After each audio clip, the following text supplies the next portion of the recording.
السلام علیکم ناظرین، چینل 6 کے پروگرام سیلیبریٹی ٹائم کے ساتھ میں ہوں آفاق نیر۔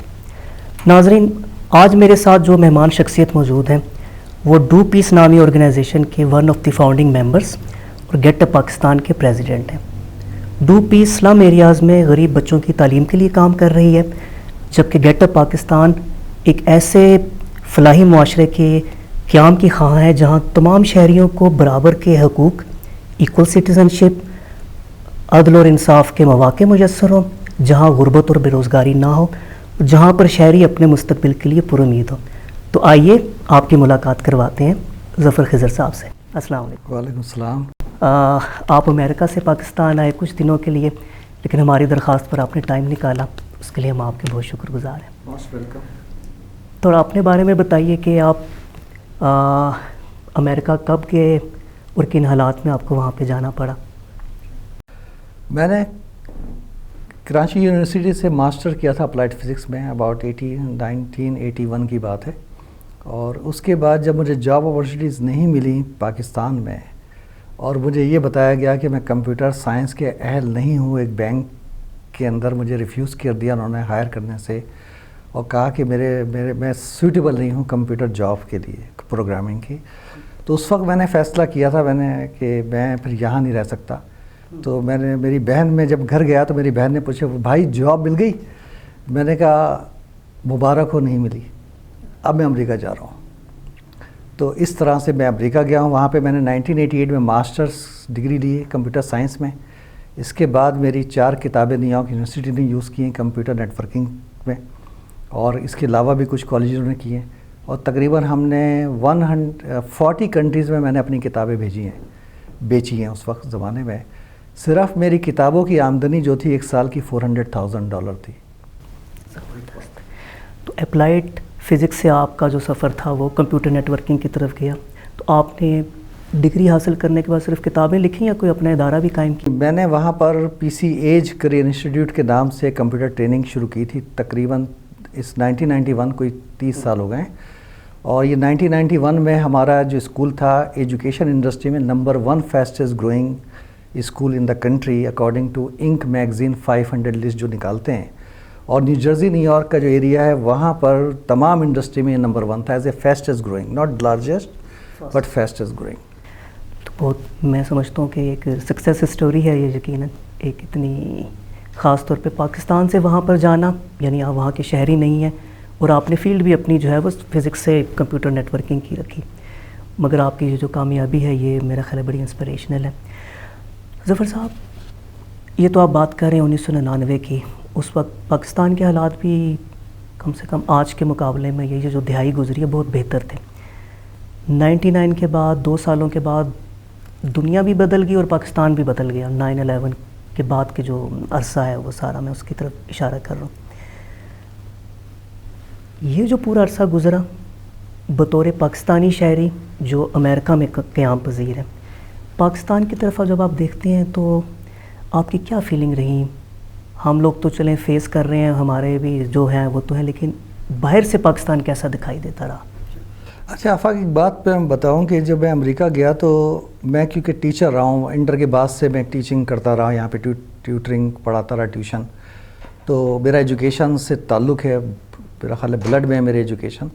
تو جب امریکہ گیا تو میں وہاں پر بھی یہ سوچا میں نے کہ میں کوئی ٹیچنگ کا بزنس میں آؤں، تو وہاں پر آلریڈی کافی اسکولس ہیں۔ امریکہ میں جا کر ایسا اسکول قائم کرنا جو نمبر 1 ہو جائے، اور آج تک وہ نمبر 1 ہے کوالٹی آف ایجوکیشن میں، یہ بڑی بات ہے۔ لیکن یہ بڑی سمپل ان اے وے کہ میں نے وہاں پہ جا کے آبزرو کیا کہ دوسرے اسکول کر کیا رہے ہیں اور کیا کروا رہے ہیں، کیا پڑھاتے ہیں، کیا ٹیوشن چارج کرتے ہیں، اور میں وہاں کے لوگوں کو شاید آبزرو نہیں کیا انہوں نے، لیکن میں کیونکہ باہر سے آیا ہوا تھا اور میں نے آبزرو کیا کہ یار یہ تو پاگل بنا رہے ہیں لوگوں کو، یہ جو چیز میں 3 دن میں پڑھا سکتا ہوں، اور میرے پاس ماسٹر ڈگری تھی کمپیوٹر سائنس میں، تو میں نے کہا یہ جو چیز 3 دن میں ان کو سکھا سکتا ہوں، یہ 3 مہینے پڑھا رہے ہیں، کی بورڈنگ جو ہے 6 مہینے سکھا رہے ہیں، اس کے لیے تو ٹائپنگ ٹیوٹر چاہیے صرف ایک۔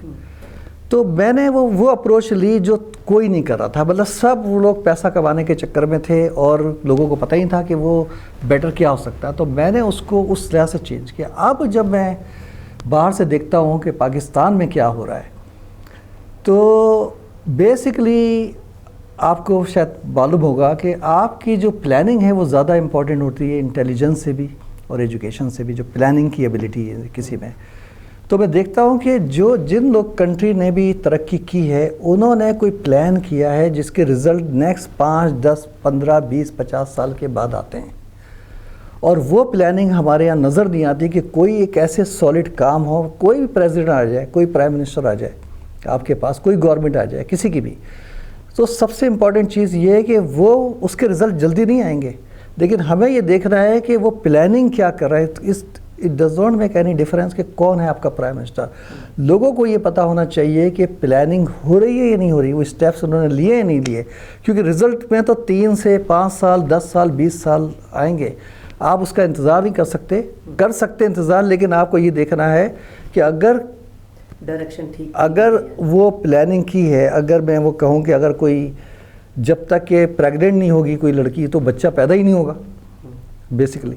تو آپ کو یہ دیکھ رہا ہے کہ یہ وہ آپ نے بیج ڈال دیے ہیں یا نہیں ڈالے ہیں, اس کے بغیر کچھ نہیں ہونے کا. 5 سال آپ انتظار کرتے رہیں. تو عوام کو یہ پتہ ہونا چاہیے. یعنی آپ باہر سے جب دیکھتے ہیں تو آپ کو نظر آتا ہے کہ یہ ملک چل تو رہا ہے لیکن اس کی کوئی سمت نہیں ہے, کوئی ڈائریکشن نہیں ہے, لہٰذا یہ منزل تک پہنچے گا نہیں. خواب ضرور دیکھیں گے لوگ, خواہش ضرور کریں گے, لیکن پہنچ نہیں سکیں گے. کہ یہاں پہ ایک ضمنی سوال ظفر صاحب میرے ذہن میں آتا ہے کہ کیا یہ صرف پاکستان کے ساتھ ہی ہو رہا ہے؟ ہم پاکستان کو دنیا کے ترقی یافتہ ممالک کے ساتھ ابھی موازنہ ظاہر نہیں کر سکتے, بہت فرق ہے, لیکن ہم خطے کے جو دوسرے ممالک ہیں ہمارے پڑوس میں, مثلا بنگلہ دیش ہو گیا یا بھارت ہو گیا, اگر ہم اس کے ساتھ پاکستان کا موازنہ کریں تو کیا وہاں پر بھی ایسے ہی حالات ہیں یا ہم ان سے کہیں پیچھے ہیں اور وہ ہم سے کچھ بہتر چل رہے ہیں؟ دیکھیں یار, میں تقریباً مجھے 37 ایئرس ہو گئے ہیں امریکہ میں اس وقت. 85 میں گیا تھا, اور میں ان سالوں میں یہی سوچتا رہا ہوں کہ ہماری قوم کیوں نیچے ہے, کیسے اوپر آ سکتی, کیا ہو رہا ہے کیا نہیں ہو رہا. تو میرا اس وقت یہ کنکلوژن ہے کہ ایک جو کنٹری ہوتا ہے وہ ایک سوشل کانٹریکٹ ہوتا ہے, سماجی معاہدہ ہوتا ہے, ٹھیک. اور جب آپ کوئی بھی سودا کریں, دھندا کریں, کوئی مکان خریدتے ہیں تو دونوں پارٹیوں کو پتہ ہوتا ہے کہ یہ مکان ہے, اس میں اتنے کمرے ہیں, اتنے بیڈ روم ہیں, کیا کیا ہے اس کے ساتھ مل رہا ہے, کس جگہ پر ہے اور اس کی قیمت کیا ہے, ٹھیک ہے نا. اس پہ 2 پارٹیاں معاہدہ کرتی ہیں. اب اگر ایک پارٹی کو یہ پتہ ہی نہ ہو کہ وہ مکان کہاں ہے, اس کی کتنے بیڈ روم ہیں, اس میں کتنے باتھ روم ہیں, تو یہ تو سودا کچھ ہوا ہی نہیں نا, کوئی چل ہی نہیں سکتا. آپ پرسنل لائف میں یہ کر ہی نہیں سکتے. لیکن وہ ممالک جہاں پہ لوگوں کو اویئرنیس ہے کہ ان کے یہ سوشل معاہدہ ہے, جو سماجی معاہدہ یا سوشل کانٹریکٹ ہے, یہ کیا ہے, جس جگہ پہ اویئرنیس ہو, یہ اویئرنیس بہت کم لوگوں کو ہوتی ہے. لیکن اگر آپ کے 5% بھی لوگوں کو یہ اویئرنیس ہے کسی سوسائٹی میں, تو وہ پھر اس کے لیے فائٹ کرتے ہیں, چاہے وہ کورٹ میں جائیں, چاہے وہ احتجاج کریں سڑکوں پہ. وہ 5% لوگ جو ہوتے ہیں وہ پھر اس کو ڈائریکشن کو چینج کرتے ہیں. انفارچونیٹلی جو میں نے دیکھا ہے کہ آپ کا ہمارے جو پڑوسی ہیں, جو بنگلہ دیش ہو یا خاص انڈیا ہو یا کہہ لیں چائنا ہو, خاص طور پہ میں ان 2 کنٹری کی بات, چائنا کی تو ایکسیپشنل گروتھ ہے اس کی جو اس نے اچیو کیا ہے, لیکن میں نے یہ آبزرو کیا ہے کہ بنسبت ہمارے پڑوسی ملکوں کے یعنی بنگلہ دیش اور انڈیا کے, پاکستان میں لوگوں کو بہت کم اویئرنیس ہے. یہاں وہ 5% لوگ بھی نہیں ہیں جن کو اویئرنیس ہو کہ ان کے حق کیا ہے. تو اس پہ ایک مجھے لطیفہ یاد آتا ہے کہ ایک معین اختر صاحب نے, خدا ان کی مغفرت کرے, مجھے بڑے پسند ہے وہ, تو انہوں نے ایک لطیفہ سنایا تھا کہ وہ ایک آدمی جو ہے وہ گنڈیری چوس کے پھینک رہا تھا اور چلا جا رہا تھا, تو اس کے پیچھے ایک اور آدمی تھا, غریب آدمی, تو وہ اس کو گنڈیری کو لیتا تھا, وہ چوستا تھا. تو جو امیر آدمی تھا وہ پیچھے مڑ کے اس نے کہا, یار تم بڑے بے شرم آدمی ہو, کنجوس آدمی ہو یار, اگر تمہیں گنڈیری چاہیے تو تم مجھ سے لے لو. کہتا ہے یار کنجوس میں ہوں یا تم, ایک قطرہ نہیں چھوڑا اس کے. تو یہ ہمارے یہاں کے ایلیٹ ہیں, انہوں نے ایک قطرہ نہیں چھوڑا عوام کے لیے بیسیکلی. آپ نے سماجی معاہدے کا ذکر کیا, تو یعنی جو between the state and the people, ریاست اور عوام کے درمیان, جو آپ یوں کہیے کہ جو آئین کے ذریعے جو گائیڈنگ پرنسپلز دیے گئے ہیں کہ کیا آپ کے حقوق ہیں جو ریاست نے دینے ہیں اور پبلک نے ان کو لینا ہے, جو حقوق یا فرائض یا ذمہ داری ہیں, یہ بات آپ نے درست کہی کہ لوگوں کو بالکل اویئرنیس نہیں ہے. ہمارے ہاں آئین کے ساتھ جو حشر نشر ہوتا رہا ہے وہ بھی سب کو ہی معلوم ہے. تو اگر چیدہ 2-3 نقطے ہوں جو آپ یوں کہیے کہ بنیادی ہیں جن کے اوپر توجہ دینے سے عوام کو اپنے حقوق کا پتہ چلے گا اور ریاست کو اپنی ذمہ داریوں کا پتہ چلے گا, وہ 2-3 کون سے ہو سکتے ہیں؟ دیکھیں, ایک تو یہ کہ میرا یہ خیال ہے کہ آج میں کچھ دنوں سے سوچ رہا ہوں کہ پہلی چیز جو ہم پڑھائیں لوگوں کو, پاکستان کا کانسٹیٹیوشن کوئی زیادہ بڑا نہیں ہے, میں نے ڈاؤن لوڈ کیا ہے, کئی سال پہلے پڑھا تھا, دوبارہ میں نے اس کو دیکھا ہے اس میں کہ بھئی ہمارے حقوق ہیں کیا اس میں عوام کے. تو ایک تو بات یہ ہے کہ اس کو میرا خیال ہے اردو میں ٹرانسلیٹ کر کے ہوگا آلریڈی, تو اس کو لوگ اس کو پڑھیں. ہر پڑھا لکھا بندہ جو کچھ کرنا چاہتا ہے اس کنٹری کے لیے, اس کو پڑھ کے وہ کم از کم یہ دیکھے کہ اس کے حقوق کیا ہیں اور گورنمنٹ کی رسپانسبلٹی کیا ہے فنڈامنٹل. ٹھیک ہے, سب سے پہلے تو یہ دیکھے. جب اس کو یہ پتہ چلے گا کہ میرے حقوق یہ ہیں اور حکومت کی ذمہ داری یہ ہے, تو وہ پھر اس کو اویئرنیس ہوگی اور وہ فائٹ کر سکے گا. اگر اس یہ نہیں کرے گا تو اس کے حقوق کی چوری ہوتی رہے گی. دیکھیں یار, ڈفرینٹ, آپ کو پتہ ہے کہ ویجیٹیرین ہوتے ہیں, آپ گوشت خور ہوتے ہیں, ٹھیک ہے, کوئی کیا کھاتا ہے, کوئی کیا کھاتا ہے. میں بتاؤں پولیٹیشین کیا کھاتے ہیں؟ عوام کا مستقبل. صحیح, اور یہ بڑی تکلیف دہ بات ہے, لیکن سچی بات ہے کہ عوام ان کو یہ کرنے دیتے ہیں. یہ عوام کے اوپر ہے. اگر عوام ان کو نہ کرنے دیں تو کسی کنٹری میں نہیں ہو سکتا. ڈیولپ کنٹری میں آپ دیکھیں کہ عوام جو ہے ان کو اویئرنیس زیادہ ہوتی ہے. اگر میں یہ نہیں کہہ رہا کہ 100% لوگوں کو ہوتی ہے, آپ کو بہت کم 5% کے قریب 3.5 to 5% لوگوں کو صرف کچھ کرنا ہوتا ہے. 100% کو نہیں ہے, 50% کو نہیں. تو ان کو وہ جب دیکھتے ہیں کہ گورنمنٹ اس ڈائریکشن میں نہیں جا رہی تو وہ پھر آ جاتے ہیں, احتجاج کرتے ہیں اور فورس کرتے ہیں گورنمنٹ کو. تو یہ ہمارے تو ایک تو یہ کہ اپنے حقوق کا پتہ ہو, اور پھر ہمارے پاس کم از کم 3.5 سے 5% ایسے لوگ ہوں جو اس کے لیے فائٹ کرنے پہ, فائٹ کا مطلب ہے کہ احتجاج کرنے پہ اپنے ڈیمانڈ کریں, اپنے جو رائٹس ہیں ان کے, اس کے لیے. وہ احتجاج تو اگلا مرحلہ ہو گیا. یہ تو بہت پیسفل ڈیمانڈ ہے, مطلب right for education, health, life, یہ تو میرے خیال بنیادی چیزیں ہیں. وہ اگر یہ مطالبہ کریں جس کی اجازت, بلکہ جس کا حق ان کو آئین بھی دیتا ہے, جس کا آپ نے ذکر کیا سماجی معاہدے کے ریفرنس میں. بنگلہ دیش اور بھارت کا جس طرح ذکر ہوا, پاکستان کا میں نے جیسے آپ سے سوال کیا تھا, موازنہ کیا جائے تو ان فنڈامنٹل رائٹس کے معاملے میں خاص طور پہ, چلیں ہم ایجوکیشن کو مثال کے طور پہ لے لیتے ہیں, کہاں ہم لیکنگ ہیں اور کہاں وہ آگے ہیں؟ دیکھیں, جتنے بھی میں نے کہا تھا نا, جتنے بھی کنٹری ترقی کر رہے ہیں وہاں پہ اویئرنیس تھی اور لوگوں نے ڈیمانڈ کی ہے اور ون کیا ہے اپنے حقوق کو. تو انڈیا کی مثال ہے, 2001 میں جو انڈیا کی سول سوسائٹی ہے, کچھ اچھے لوگ جو کچھ کرنا چاہتے تھے, انہوں نے کانسٹیٹیوشن کو پتہ تھا کہ ایجوکیشن جو ہے وہ رائٹ ہے کانسٹیٹیوشن میں, مطلب یہ حکومت کی ذمہ داری ہے کہ وہ آپ کو ایجوکیشن پرووائڈ کرے. رائٹ آف لائف ہر شخص کی, انٹرنیشنل ہیومن رائٹس ڈکلیریشن کو لے لیں یا کسی بھی ملکوں کے, ہمارے کانسٹیٹیوشن میں ہے, انڈیا کے ہر ملک کے ہے کانسٹیٹیوشن میں کہ رائٹ آف لائف. اور انڈیا میں سول سوسائٹی نے کیا کہ وہ سپریم کورٹ گئے, پولیٹیشین تو کر نہیں رہے تھے کچھ, تو سپریم کورٹ میں گئے اور انہوں نے یہ ڈیمانڈ کی کہ جو ہمارے غریب بچے ہیں وہ نہیں پڑھ سکتے, اس لیے نہیں پڑھ سکتے کہ ان کو ہم بھوکے ہوتے ہیں. جب بھوکے ہوتے ہیں تو وہ کیا توجہ دے گا, اور دوسرا یہ کہ جب کسی کے پاس کھانے کو نہیں ہے تو اس کے ماں باپ اس کو اسکول میں بھیجیں گے یا اس کو پیسہ کمانے کے لیے بھیجیں گے. تو انہوں نے کہا کہ بھائی یہ بات آپ ایجوکیشن بچوں کو, غریب بچوں کو دے ہی نہیں سکتے جب تک کہ ان کے پیٹ نہ بھرے, ان کو نیوٹریشس تازہ پکا ہوا پروٹین کھانا جو ملے گا, ہیلتھی کھانا, اس وقت تک وہ ایجوکیشن نہیں حاصل کر سکتے. تو اگر آپ ان کو فوڈ پرووائڈ نہیں کر رہے تو آپ ان کو ایجوکیشن بھی نہیں پرووائڈ کر رہے. تو یہ جو رائٹ ہے, رائٹ آف فوڈ جو ہے, اس انکلوڈیڈ ہے رائٹ آف لائف میں اور رائٹ آف ایجوکیشن. یہی ہمارے کانسٹیٹیوشن میں, یہی انڈیا کے کانسٹیٹیوشن میں تھا.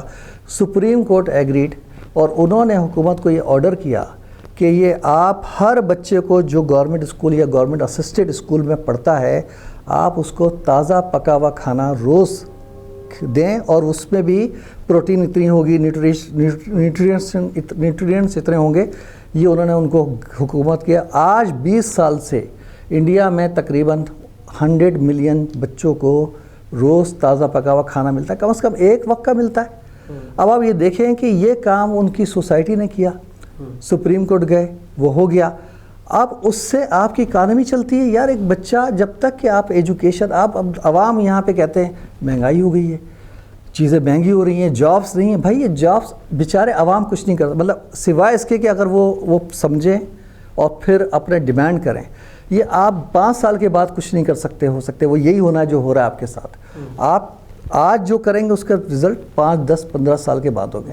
تو مثال کے طور پہ یار کوئی ایسا شخص آپ جانتے ہیں یعنی جو بہت غریب نہ ہو, ایک مڈل کلاس, لو مڈل کلاس, کہ وہ بچے کی ایجوکیشن پہ نہ خرچ کرے؟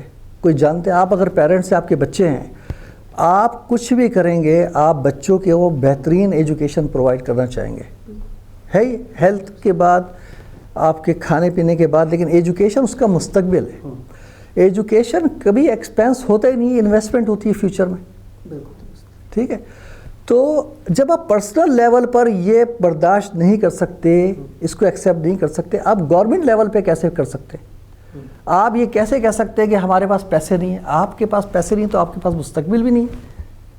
اگر آپ اس میں آپ ہر چیز کو بند کر دیں لیکن لوگوں کو ہیلتھ پرووائڈ کریں اور ایجوکیشن پرووائڈ کریں, اور ایجوکیشن میں پھر وہی آ جاتی ہے کہ کوئی بھوکا نہ ہو, یہ بھی آپ کا حق ہے, اسلامی طور پہ بھی آپ کا حق ہے, international right of human rights میں سے بھی, اور آپ کے اپنے کانسٹیٹیوشن میں بھی. تو بہرحال یہ انڈیا میں یہ کیا تھا اور آج یہ ہو رہا ہے. اور آپ دیکھیں اکانومی انڈیا میں کیا فرق ہو گیا. آج انڈیا کا, ہم ایک ساتھ ہی آزاد ہوئے ہیں, ٹھیک ہے, آج انڈیا کا جو $1 سے آپ میجر کرتے ہیں کہ ڈالر کے مقابلے میں 75 روپیز ہے انڈین, ٹھیک ہے. اچھا اب آپ بنگلہ دیش کو دیکھ لیں کہ بنگلہ دیش نے بھی تقریباً یہ ملینس آف چلڈرن کو فری کھانا دے رہا, اور انہوں نے لا پاس کیا ہے, کوئی کم از کم اس کا ڈرافٹ پاس کیا ہے 2 سال پہلے, کہ ہم 2023 تک ہر بچے کو فری کھانا دیں گے اسکولوں میں, جو انڈیا نے 20 سال پہلے کیا ہے, بنگلہ دیش نے بھی کر لیا. پاکستان میں میرا خیال ہے کہ کسی کو اویئرنیس ہی نہیں ہے, کچھ پتہ ہی نہیں. آپ نے بالکل نئی بات کی. بالکل آپ دیکھیے کہ یہاں پہ اگر میں غلطی پر نہیں ہوں تو جو غذائی کمی کا شکار جو بچے ہیں ان ڈیولپنگ کنٹریز میں کم سے کم پاکستان سب سے لوسٹ رینکنگ پہ ہے, کہ یعنی سب سے زیادہ غذائی کمی کا شکار بچے یہاں پر ہیں. ناظرین, ڈو پیس کے فاؤنڈنگ ممبر اور گیٹ اپ پاکستان کے پریزیڈنٹ ظفر خضر صاحب کے ساتھ ہماری گفتگو جاری ہے. میں امید کرتا ہوں کہ جتنا میں محظوظ ہو رہا ہوں اور مجھے جتنا سیکھنے کو مل رہا ہے, آپ بھی میرے ساتھ ساتھ ویسے ہی محظوظ ہو رہے ہوں گے, اور ویسے ہی آپ کی نالج میں بھی اضافہ ہو رہا ہوگا. آج کی ایپیسوڈ کا ٹائم یہاں پر ختم ہوتا ہے. اگلی نشست میں ہم یہیں سے سلسلہ جوڑیں گے جہاں آج کی ہماری گفتگو جو ہے وہ عارضی طور پر رک رہی ہے. تو دیکھتے رہیے چینل 6. اگلے پروگرام تک کے لیے اجازت دیجیے. خدا حافظ.